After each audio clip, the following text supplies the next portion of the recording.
Shivamogga airport ನಿರ್ಮಾಣಕ್ಕೆ ಜಾಗ ಕೊಟ್ಟಂತವರಿಗೆ ಅನ್ಯಾಯ ಆಗಿದೆ. ಏರ್ಪೋರ್ಟ್ಗಾಗಿ ಭೂಮಿ ತ್ಯಾಗ ಮಾಡಿದಂತ ರೈತರಿಗೆ ಇನ್ನೂ ಕೂಡ ಪರಿಹಾರ ಸಿಕ್ಕಿಲ್ಲ. ಭರವಸೆಯನ್ನ ನೀಡಿ 16 ವರ್ಷ ಕಳೆದರೂ ಕೂಡ ಮರೀಚಿಕೆ ಆಗಿದೆ ನಿವೇಶನ ಕೊಡುವಂತದ್ದು. 371 ಕುಟುಂಬಗಳಿಗೆ ಇನ್ನೂ ಕೂಡ ಕೊಟ್ಟಿಲ್ಲ ನಿವೇಶನವನ್ನ. ಉದ್ಘಾಟನೆ ಸಮಯ ಸಮೀಪಿಸ್ತಾ ಇದ್ದಂತೆ ಹೆಚ್ಚಾಗ್ತಾ ಇದೆ ಸಂತ್ರಸ್ತರ ಕೂಗು. ಈ ಸಂದರ್ಭದಲ್ಲಿ ಬಿಸಿ ಮುಟ್ಟಿಸಿದ್ರೆ ಒಂದು ಸ್ವಲ್ಪ ವರ್ಕೌಟ್ ಆಗುತ್ತೆ ಸಂತ್ರಸ್ತರದು, ಇಲ್ಲ ಅಂದ್ರೆ ಮುಗೀತು ಕತೆ. ಆ ಭರವಸೆಯಾಗೆ ಉಳಿದಿರುತ್ತೆ. ನಿವೇಶನ ಕೊಡ್ತೇವೆ ಅಂತಾರೆ ಮಾಜಿ ಮುಖ್ಯಮಂತ್ರಿ ಯಡಿಯೂರಪ್ಪನವರು. ಯಡಿಯೂರಪ್ಪನವರ ಹುಟ್ಟುಹಬ್ಬದ ಸಂದರ್ಭದಲ್ಲೇ ಈ ಒಂದು ಏರ್ಪೋರ್ಟ್ ಉದ್ಘಾಟನೆ ಆಗ್ತಾ ಇದೆ. ಅಂದ್ರೆ ಫೆಬ್ರವರಿ 27ನೇ ತಾರೀಕು ಪ್ರಧಾನಮಂತ್ರಿಗಳು ಬರ್ತಾ ಇದ್ದಾರೆ. ಪ್ರಧಾನಮಂತ್ರಿಗಳು ಉದ್ಘಾಟನೆಯನ್ನ ಮಾಡ್ತಾ ಇದ್ದಾರೆ. ಶಿವಮೊಗ್ಗ ಏರ್ಪೋರ್ಟ್ ಅನ್ನ ಉದ್ಘಾಟನೆಗೆ ಸಜ್ಜಾಗ್ತಾ ಇರುವಂತದ್ದು. ಈ ಸಂದರ್ಭದಲ್ಲಿ ಪ್ರತಿಭಟನೆಯ ಬಿಸಿ ತಟ್ಟು. ಉಪ್ಪಿನಕಾಯಿ ಬರೀ ಊಟಕ್ಕೆ ಮಾತ್ರ ಅಲ್ಲ, ದುಡಿಮೆ ಕೂಡ. ಇವರು ಉಪ್ಪಿನಕಾಯಿ ಬಿಸ್ನೆಸ್ ಮಾಡಿ ತಿಂಗಳಿಗೆ 5 ಲಕ್ಷ ಸಂಪಾದನೆ ಮಾಡ್ತಾರೆ. ನೀವು ಮಾಡ್ಬೇಕಾ? ಫ್ರೀಡಮ್ ಆಪ್ ಅನ್ನ ಈಗಲೇ ಡೌನ್ಲೋಡ್ ಮಾಡಿ. ಎಲ್ಲಾ ಸಾಧ್ಯತೆ ಇದೆ. ಸಂತ್ರಸ್ತರು ಸಿದ್ಧರಾಗ್ತಾ ಇದ್ದಾರೆ ಪ್ರತಿಭಟನೆ ಮಾಡುವಂತ ನಿಟ್ಟಿನಲ್ಲಿ. ಫೆಬ್ರವರಿ 5ನೇ ತಾರೀಕಿನ ಒಳಗಡೆ ನಿವೇಶನ ಹಂಚಿಕೆ ಮಾಡುವಂತೆ ಆಗ್ರಹಿಸ್ತಾ ಇದ್ದಾರೆ. ನಿವೇಶನ ಹಂಚಿಕೆ ಮಾಡದಿದ್ರೆ ದೊಡ್ಡ ಹೋರಾಟದ ಎಚ್ಚರಿಕೆಯನ್ನ ನೀಡಲಾಗ್ತಾ ಇದೆ. ಸೊ ಏನ್ ಮಾಡ್ತಾರೆ ನೋಡ್ಬೇಕು. ಯಾಕೆಂದ್ರೆ ಕೊಟ್ಟ ಮಾತನ್ನ ತಪ್ಪಲ್ಲ ಅನ್ನುವಂತ ಹೆಸರು ಇದೆ, ಖ್ಯಾತಿ ಇದೆ ಯಡಿಯೂರಪ್ಪನವ್ರಿಗೆ. ಈ ಮಾತನ್ನ ಕೂಡ ಅಂದ್ರೆ ಕೊಟ್ಟಿರುವಂತ ಭರವಸೆಯನ್ನ ಈಡೇರಿಸಬೇಕು ಅಂತ ಸಂತ್ರಸ್ತರು ಕೇಳ್ತಾ ಇದ್ದಾರೆ.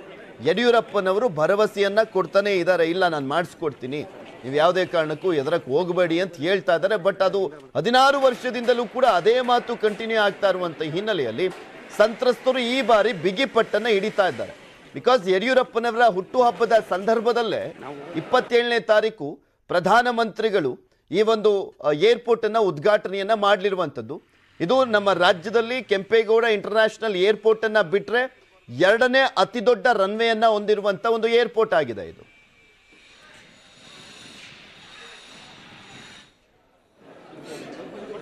ಇದ್ರ ಬಗ್ಗೆ ಮತ್ತಷ್ಟು ಮಾಹಿತಿಯನ್ನ ನೀಡ್ತಾರೆ ನಮ್ಮ ಶಿವಮೊಗ್ಗದ ಪ್ರತಿನಿಧಿ ವಿನಯ್. ನೇರ ಸಂಪರ್ಕದಲ್ಲಿ ಜಾಯಿನ್ ಆಗ್ತಾ ಇದ್ದಾರೆ. ವಿನಯ್, ಕೊಟ್ಟ ಮಾತನ್ನ ಉಳಿಸ್ಕೊಂಡಿರುವಂತ ಖ್ಯಾತಿಯಲ್ಲಿ ರಾಜಕಾರಣಿಗಳಲ್ಲಿ ತುಂಬಾ ಅಪರೂಪ ಅಂದ್ರೆ ಅದರಲ್ಲಿ ಯಡಿಯೂರಪ್ಪನವರು ಒಬ್ರು. ಸೊ ಅವ್ರು ಕೊಟ್ಟ ಮಾತನ್ನ ಉಳಿಸ್ಕೊಂಡಿದ್ದಾರೆ ಅನ್ನುವ ಕಾರಣಕ್ಕೋಸ್ಕರ ಸಾಕಷ್ಟು ಹೆಸರನ್ನ ಮಾಡಿರುವಂತವ್ರು. ಆದ್ರೆ ಇಲ್ಲಿ 371 ಕುಟುಂಬಗಳಿಗೆ ನಿವೇಶನ ಕೊಡ್ತೀವಿ ಅನ್ನುವಂತ ಭರವಸೆ ಮಾತ್ರ ಇನ್ನೂ ಕೂಡ ಈಡೇರಿಲ್ಲ. ಏನ್ ಹೇಳ್ತಾರಂತೆ ಯಡಿಯೂರಪ್ಪನವರು? ಯಾವಾಗ ನಿವೇಶನ ಕೊಡ್ತಾರಂತೆ? ಅವರ ಹುಟ್ಟುಹಬ್ಬದ ಸಂದರ್ಭದಲ್ಲೇ ಬೇರೆ ಏರ್ಪೋರ್ಟ್ ಬೇರೆ ಉದ್ಘಾಟನೆ ಆಗ್ತಾ ಇರುವಂತದ್ದು. ಪ್ರಧಾನಮಂತ್ರಿಗಳು ಬರ್ತಾ ಇದ್ದಾರೆ. ಈ ಸಂದರ್ಭದಲ್ಲಿ ಪ್ರತಿಭಟನೆ ಬಿಸಿ ತಟ್ಟಿದ್ರೆ ಸಹಜವಾಗಿ ಮುಜುಗರ ಆಗುತ್ತೆ. ಹೌದು ಪೃಥ್ವಿ, ಏನು ಶಿವಮೊಗ್ಗದ ಅಂದ್ರೆ ರಾಜ್ಯದ 2ನೇ ಅತಿ ದೊಡ್ಡ ಏರ್ಪೋರ್ಟ್ ಅಂತಾನೆ ಈಗ ಖ್ಯಾತಿ ಹೊಂದ್ತಾ ಇರುವಂತ ಶಿವಮೊಗ್ಗ ಏರ್ಪೋರ್ಟ್ಗೆ ಆರಂಭದಲ್ಲೇ ವಿಘ್ನ ಎಂದು ಎದುರಾಗ್ತದೆ ಅಂತ ಹೇಳ್ಬೋದು.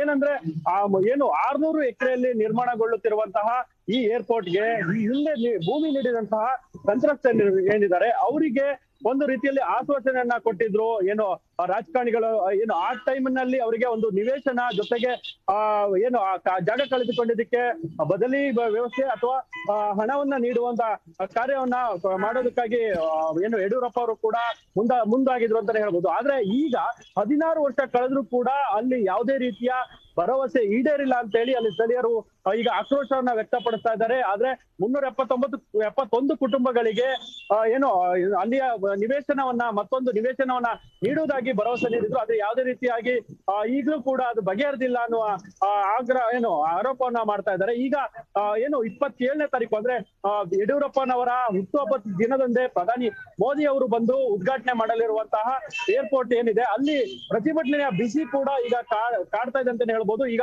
ಏನು ಸಂತ್ರಸ್ತರು ಏನು ಈಗ ಕೊಡಬೇಕಾಗಿರುವಂತಹ ನಿವೇಶನ ಬೇಗ ಕೊಡಿ, ಇಲ್ಲದಿದ್ರೆ ಪ್ರತಿಭಟನೆ ಮಾಡ್ತೀವಿ ಅಂತ ಹೇಳಿ ಆಗ್ರಹವನ್ನ ಕೂಡ ಮಾಡ್ತಾ ಇದ್ದಾರೆ ಪೃಥ್ವಿ. ಓಕೆ, ಥ್ಯಾಂಕ್ ಯು ವಿನಯ್ ನಿಮ್ಮೆಲ್ಲ ಮಾಹಿತಿಗಾಗಿ.